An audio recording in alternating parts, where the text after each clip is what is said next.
और आज 23 मार्च है ना।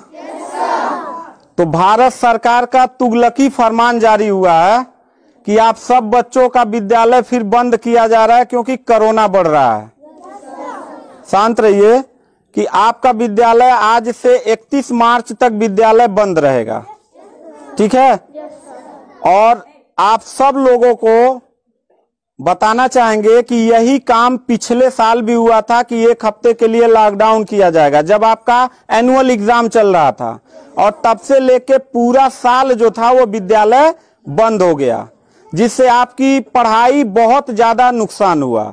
और इस साल जब विद्यालय खुला, आपने किताब कॉपी अपना सारा व्यवस्था कर लिया, तब हमारे तुगलकी फरमान जो हमारे सरकार हैं वो अब आदेश कर दिए कि अब फिर जो है कि ये विद्यालय फिर बंद होगा। माननीय योगी आदित्यनाथ महाराज जी, मैं आपसे पूछना चाहता हूं कि आप बच्चों के भविष्य के साथ और जो प्राइवेट अध्यापक विद्यालय में पढ़ा के अपनी रोजी रोटी कमा खा रहे हैं, उनके पेट पे लात क्यों मार रहे हैं? इन बच्चों के भविष्य के साथ खिलवाड़ क्यों कर रहे हैं? ठीक है, कोरोना अगर बढ़ रहा है, विद्यालय बंद था, पूरे साल में किसी एक अध्यापक ने, किसी एक प्रबंधक ने कभी भी विद्यालय खोलने के लिए कोई धरना प्रदर्शन नहीं किया और हम लोगों ने पूरा सपोर्ट किया। लेकिन बीच में अगर कोरोना फैल रहा है तो मैं आपसे पूछना चाहूंगा कि जब गोरखपुर महोत्सव आप करा रहे थे तब कोरोना फैल नहीं रहा था।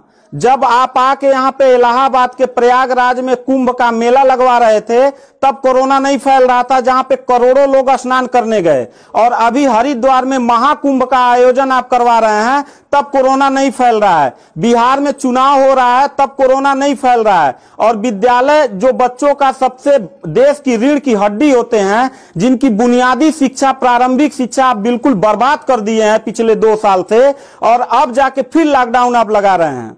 तो आपसे पूछना चाहेंगे कि बच्चों के भविष्य के साथ आप मैच क्यों खेल रहे हैं?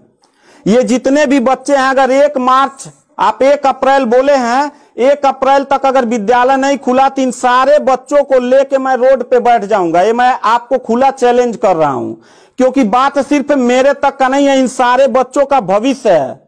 और इन सारे बच्चों का भविष्य आप लोग अंधकार में डाल रहे हैं। आप लोग खुद नहीं चाहते हैं कि देश का बच्चा पढ़े, पढ़ के कुछ लायक बने। आप लोग अपना, जब रैली निकालना रहेगा, चुनाव रहेगा, तो कोरोना आपके पास नहीं रहता है। और जब आपको लगेगा कि आपके विपक्ष में लोग खड़े हो रहे हैं तो आप कोरोना का ड्रामा करा के विद्यालय को सबसे पहले आप बर्बाद कर रहे हैं। आप बताइए, विद्यालय में, आप गोरखपुर जिले में 193 लोगों ने अपने विद्यालय की मान्यता निरस्त करा लिया। जानते हैं क्यों? महंत योगी आदित्यनाथ जी, क्योंकि वो लीज पे चलाते थे और उनका भाड़ा हुआ करता था 40,000 45,000 रुपया मंथली हुआ करता था। वो भाड़ा न चुकाने के वजह से, चूंकि मालिक को भाड़ा चाहिए, उन लोगों ने अपनी मान्यता निरस्त करा दिया। और सरकारी जो स्कूल है उनकी हालत तो पहले से मतलब खस्ता हो चुकी है। तो ऐसे कंडीशन में गार्जियन करे तो क्या करे, और हम अध्यापक करे तो क्या करें? ये जितने भी 16-17 स्टाफ हैं, इन सब लोगों की रोजी रोटी चलती है इन बच्चों के और इस विद्यालय के संस्था से। आप लोग हमारे पेट पे प्रहार कर रहे हैं, हम लोगों के व्यवसाय से प्रहार कर रहे हैं। अगर आपको लग रहा है कोरोना है, ठीक है, विद्यालय बंद कर दीजिए, तो आप ये भी अपनी नियत को साफ करिए कि कुंभ का जो मेला, महाकुंभ का लगवाने वाले हैं, उसको भी कैंसिल कर दीजिए। और जो गोरखपुर महोत्सव और गोरखनाथ का मेला लगवा के आप ड्रामा करवा रहे हैं, वो भी बंद करवाइए। यानी आप खुद नियम का पहले फॉलो करिए, हम लोग नियम को फॉलो करने के लिए तैयार हैं। अगर लास्ट में जाते जाते यही कहेंगे, इन बच्चों को, चेहरों को देखिए, इनके माता पिता ने सारे बच्चों का, किनका मोबाइल बज रहा है, साइलेंट कर लीजिएगा सर। इन सब बच्चों के माता पिता ने, बच्चों कितने लोगों ने आप किताब कॉपी अपना सारा कंप्लीट कर लिए हो? पता है, एक एक बच्चों की किताब कॉपी 2-2 हजार रुपए की आती है। आप फिर लॉकडाउन लगा दिए, इनकी पूरी पढ़ाई बर्बाद हो गई। अब यानी आपने 1 हफ्ते का लगाया है, आपकी नीयत पे तो मुझे 100% विश्वास है ही नहीं है कि आप करोगे क्या। आप पूरे साल पढ़ाई बर्बाद करोगे। हाथ नीचे करिए। अब ये बच्चे करेंगे क्या? किताब लेकिन के गार्जियन करेंगे क्या? हम लोगों ने पूरा कोऑपरेट किया सरकार को। जितना दिन लॉकडाउन लगा था उतना दिन का मैंने पूरे सभी विद्यालय के लोगों ने शुल्क माफ कर दिया, क्योंकि गार्जियन के ऊपर कोई लोड न पड़े। हम लोगों ने टीचरों को पेमेंट नहीं किया, क्योंकि हम लोगों ने जब फीस नहीं लिया तो पेमेंट कहां से करें। हम लोगों ने पूरा सरकार का साथ दिया, जितना हो सकता था सब लोगों ने साथ दिया। लेकिन अब इतनी कंडीशन होने के बाद, विद्यालय खुलने के बाद आप लोग विद्यालय बंद कर रहे हैं, ये बहुत ही गलत कर रहे हैं। और आपका पॉलिटिकल जो फंडामेंटल जिस पे आप चल रहे हैं कि जिन नियतों पे आपका बर्बाद होने वाला है, मैं लिख के आपको दे दूंगा कि अगर फिर से 1 अप्रैल के बाद, ठीक है, अगर 1 हफ्ते के रोकने के बाद कोरोना भाग जाता तो मतलब 1 हफ्ता आप बंद कर लीजिए, बिल्कुल हम लोग 1 हफ्ता नहीं पढ़ाई कराएंगे। लेकिन अगर फिर साल भर का ड्रामा आपने किया तो निश्चित तौर पे याद रखिएगा कि तानाशाही उतना ही अच्छा लगता है जितना तानाशाह के अंत होने का समय ज्यादा दूर हो, और आपका समय बिल्कुल नजदीक आ गया है।